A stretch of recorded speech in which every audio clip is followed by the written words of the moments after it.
Good morning.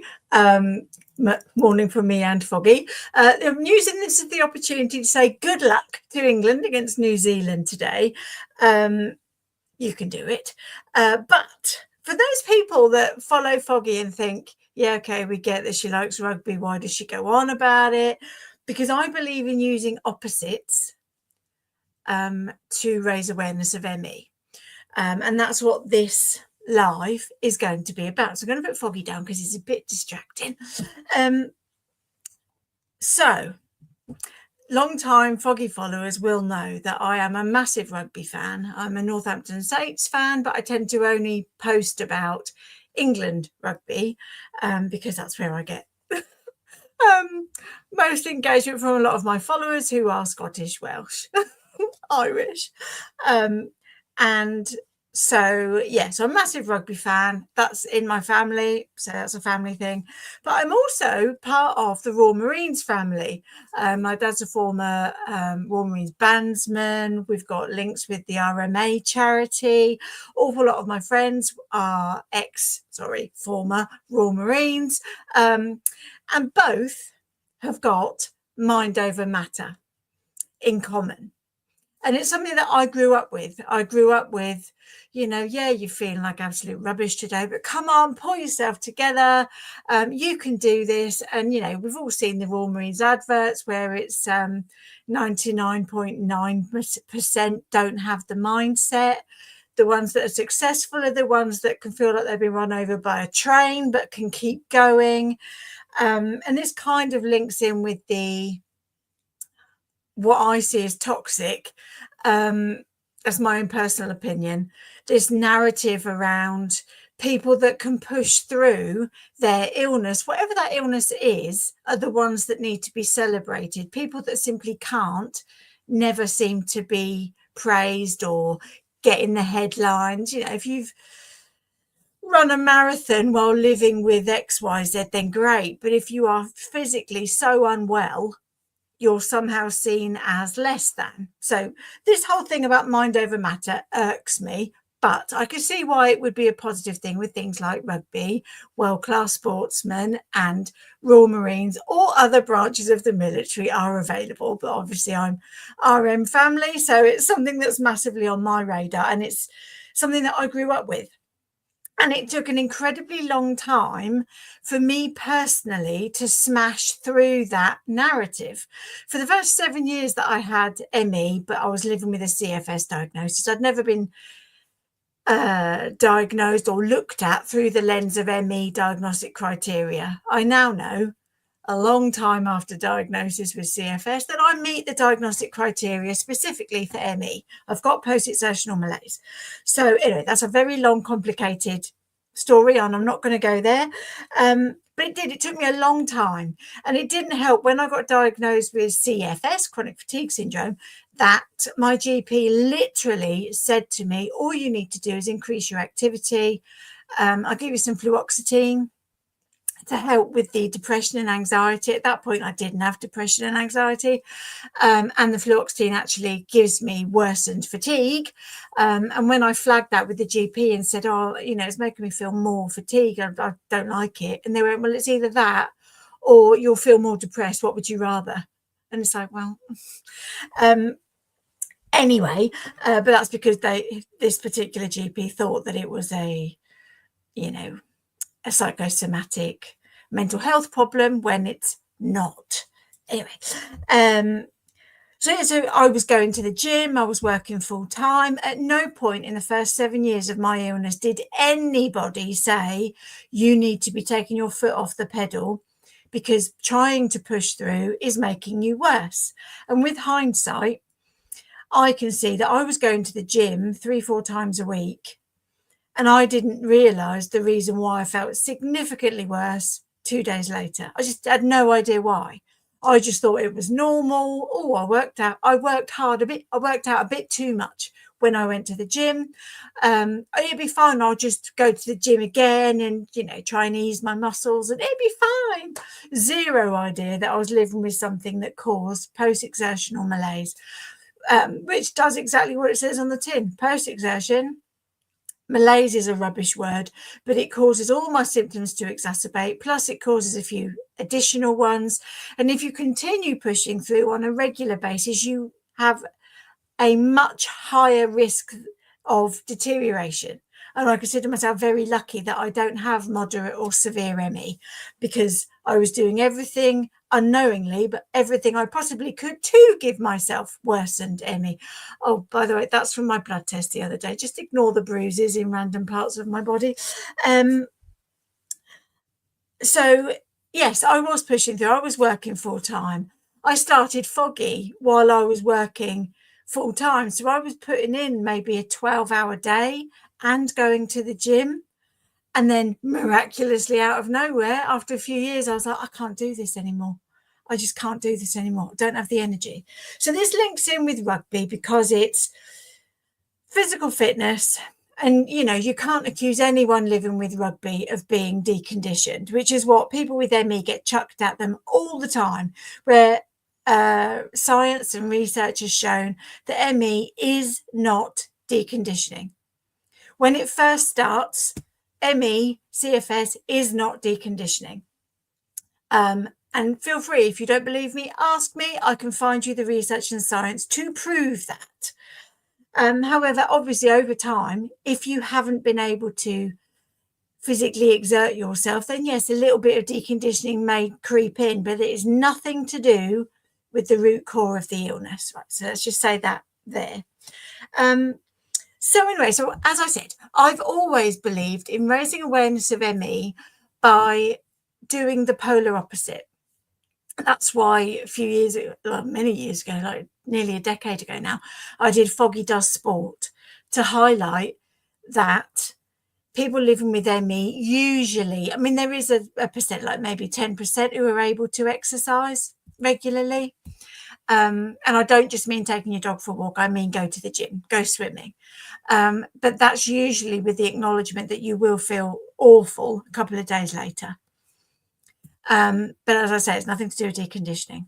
And I use these polar opposites to reach people outside of our bubble. So yes, I post videos of "Come on England," because there will be rugby players, obviously retired now, rugby players who have been diagnosed with ME/CFS. There will be rugby players who've got other halves or children diagnosed with ME/CFS or long COVID, but they're living with post-exertional malaise. And also there'll be a heck of a lot of fans who know someone living with ME/CFS. And, you know, they may or may not know about post-exertional malaise. So this is a way that I use to reach outside our bubble, to find some common interest, relationship, and also flag, actually, yeah, I love rugby, absolutely adore it. And I completely see that these people are superhuman, men and women, superhuman, and they can do mind over matter. However, that is the 100% opposite to me. Because I can do, oh God, I just got to push through and do this 1 hour long meeting where I'm sat in front of a computer and I'm listening to people talk, but then I'll be wiped out for 2 days.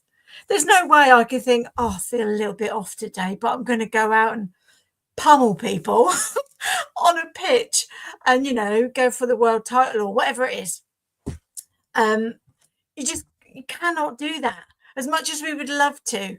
And I've said this thousands of times over the last 11 years, simply sitting in my living room and watching England play is enough to cause me to crash for 3 or 4 days after. There was a time when I lived with ME that I was able to go to live events. I've been to Twickenham, I don't know, 7, 8 times. But now I find that literally getting from the car park to the seat is enough to cause a crash. Or rather, from Portsmouth to the car park to my seat is enough to cause a crash. So actually going and attending the whole event. The last time I went to Twickenham, I couldn't tolerate the sound of the stadium because you've got all that music and oh, it kills me. The noise. Yeah, I was crashed for maybe 2 weeks after the last time I went to Twickenham, and I simply can't take that risk anymore. I'm running 2 businesses, and I don't want it to risk my ME worsening. So so just sitting at home is enough to cause a significant crash. So I would like anyone who with a connection to rugby, whether you are a player, a spouse, maybe you're a coach, whether you're a coach of boys and girls teams or under 21s or national teams or, whatever your connection is, if you have an interest in ME, I want to work with you. Myalgic encephalomyelitis needs to be talked about in sporting places. And that's because there's an awful lot of things that trigger ME. And at the moment, those things are that you really need to be aware of: flu, COVID-19, any other virus has been shown to trigger ME, surgery, trauma, lots of different stuff. Sorry, my brain's gone dead. But we need you to start talking about this because there are so many common triggers of ME right now. That's why our case numbers are going up and up and up and up. And every time I see so-and-so had a virus last week, but she'll be back in training ready for the match next Saturday, there is a reason why scientists and medics that actually know anything about COVID or flu tell people to rest for at least 5-6 weeks after an infection. And too many people are having their careers put at risk by being pushed back into competitions far too quickly, which is why at the start of this, I said I wouldn't be surprised if there are people that have had to retire recently, because we've all heard players that have been off sick for weeks, if not months, and then miraculously they're back on the pitch. And then you don't hear from them again. It's like it's happening in all sorts of international teams. And I would be very surprised if none of those people now have ME. One case example would be Richie Barnett. And I'm going to share my screen so you see what I'm talking about. Share screen, share screen. This one. I want you all to watch this video. This has been online for a really long time. It's been around for about 10 years ago, and I've shared this video many times. This is Richie Barnett. He plays rugby league, but he was the New Zealand captain. He now is chairman or part of the Australian New Zealand ME support. It's an ME organisation anyway. In this video, he talks about his onset of illness, how he has brain fog, how he went to training but couldn't take part in training, so he just sat on the weights machines and stuff so that he felt that he was involved. But he's very open about his ME/CFS, and I would encourage anybody to watch that. Please do not think because you are a physically fit in a world-class team that you are not likely to get ME, because it impacts anybody regardless of physical fitness. And now I'm going to show you this one. This is MEpedia. This got a write-up of Richie Barnett. If you want to know more about him and where you can find out about him. Yeah, the Associated New Zealand ME Society. See, I got that wrong. I thought it was Australia, New Zealand. No, Associated New Zealand ME Society. But yeah, so just a quote from this page. In 2000, he sustained a facial injury during a match and had to have surgery that involved having 10 plates inserted into his skull. He has stated that he would rather go through that surgery again than live with ME/CFS. But yeah, so that's a rugby league captain, which is why I'm saying it's not deconditioning. Perhaps 10 years down the line when you've not been able to exercise for 10 years, but it's nothing to do with the actual cause of the ME. And I wanted to do this video, one, to get people living with ME who have got a connection to rugby to get in touch with me so that we can work together on a campaign to make people realise that this narrative that exercise and increased activity is not harmful for any condition is complete rubbish. Doesn't help that the chief medical officer, Chris Whitty, as was, used to say, he's not chief medical officer anymore. But even in 2020, he was saying exercise is not a bad thing for any condition, which is absolute rot. It's simply not true. And the reason he's saying that is so that the government can continue recommending exercise as a treatment. And it's simply not true. It's a cost-effective, also known as cheap, treatment that simply does not work. I'm going to share with you as well, anyone that is not believing a single word that I'm saying, I want you to read these, watch these videos, and there are resources on this website, Workwell Foundation. I link to these in Stripy Lightbulbs training. Anyone that's a bit, I don't really believe what they say about graded exercise therapy, this is where you find the science. These are the educational videos, Understanding Graded Exercise Therapy for ME/CFS, and it explains the science behind why exercise and increased activity is not a good idea. It's part 1 and part 2. And it also tells you the science behind post-exertional malaise. So I would encourage as many people as possible that are working in sport and fitness to check out these resources. You can find them at workwellfoundation.org. And then just go to that educational video tab. And as I said, I believe opposites is a good way to raise awareness of ME.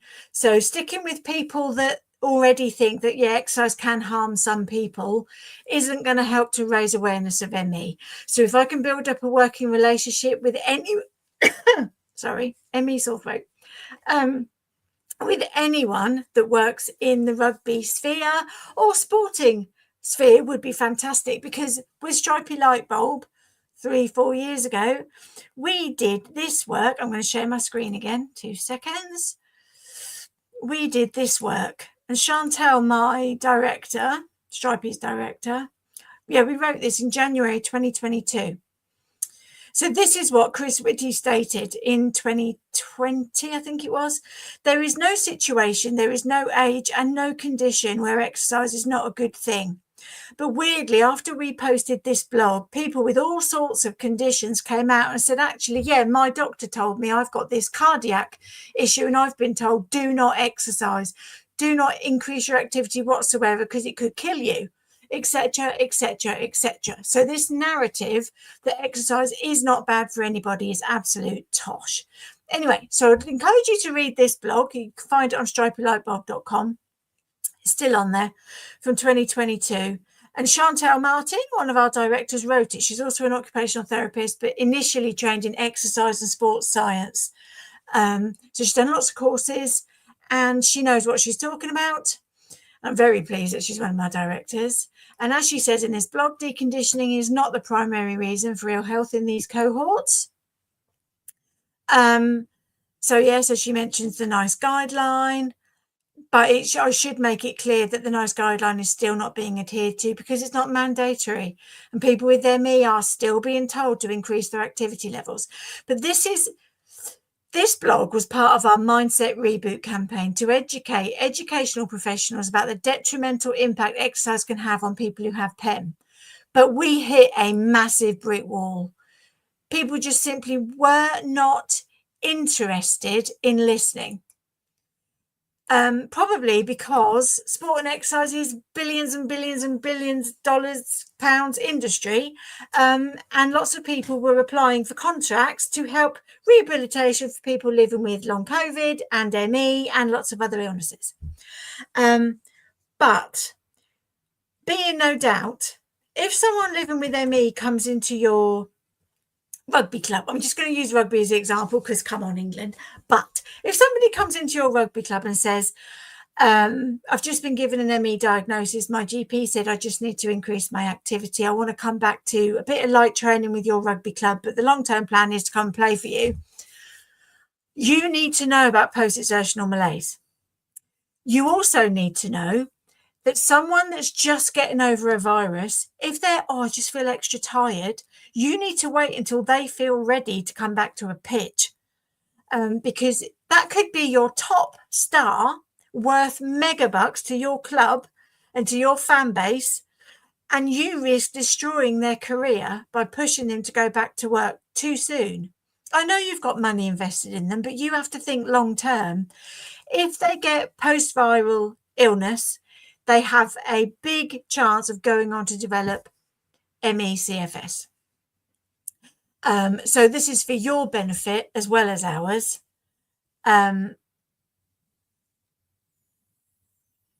Richie White, sorry, apologies. Yes, workwellfoundation.org. And I'm going to share the link on the live after. It's just that ME brain, I can't work out how to do it here and now.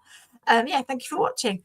But yes, there's exercise can significantly harm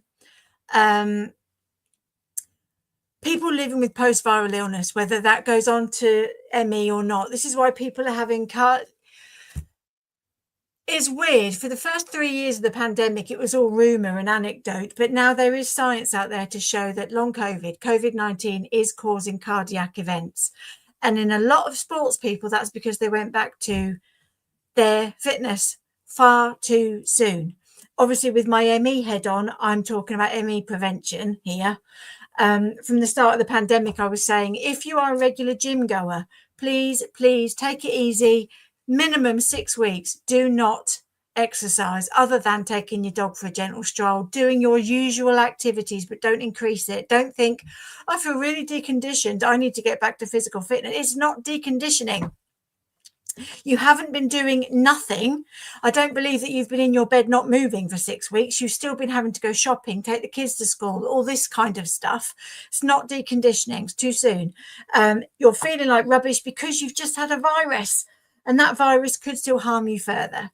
But yes, as I've just said to Richie, please do take a look at workwell.org. And I will be sharing the link on, this is live on YouTube and LinkedIn, so I'll share the links there. But yeah, as I said, because I'm a massive rugby fan, obviously I would love to work with anyone who's got any interest in rugby, but I'm open to working with any fitness professionals because this will benefit you and your customers and your sports people in whatever capacity you work with them. Because let me be clear, when I had CFS, which I now know is ME, and I live with post-exertional malaise, I went to gyms and I literally went up to reception and said, I've just been diagnosed with CFS. Can I please have one-on-one instruction with a fitness instructor that knows enough about chronic fatigue syndrome? Because I want to make sure I don't make myself worse. They have to be appropriate. Oh, yeah, no, our fitness instructors know all about CFS. I'll book you in. With hindsight, there is no training on post-exertional malaise for the fitness industry. I know that now in 2025. And I knew that in 2022 when we wrote that blog. I also know that the exercises they gave me were not appropriate for ME/CFS. Because even simple things like going to a physio appointment causes significant muscle fatigue in me. I went to physio this week and it floored me for 2 days. That was just gentle core strengthening exercises and strengthening my shoulder muscles. But they were getting me on treadmills and the elliptical machine and telling me, oh, why don't you go swimming? That is not ME appropriate training. Just no, it doesn't exist. So if you're told by a physical fitness instructor that they've done ME/CFS specific training so they know how to help people with ME, they do not. Physios, yes, there are specific training courses for physios now, but not everybody across the board has been trained on it because most are not medically trained and they see it as a medical illness, so they don't need to know about it. So I guess the onus is on personal responsibility, and there's an assumption that if you go looking for training, then you know that you are, it's appropriate for you to be doing exercise. But actually what they don't understand is most doctors don't know anything about ME/CFS, so they're not passing that information on to their patient. It's a big fat mess and we need to start unraveling it. So if you can work with me, please do get in touch. But as I said, check out Workwell because that's where you'll find the science and the research to tell you exactly what I've just told you. Anyway, thank you very much for listening, and I'll catch you later.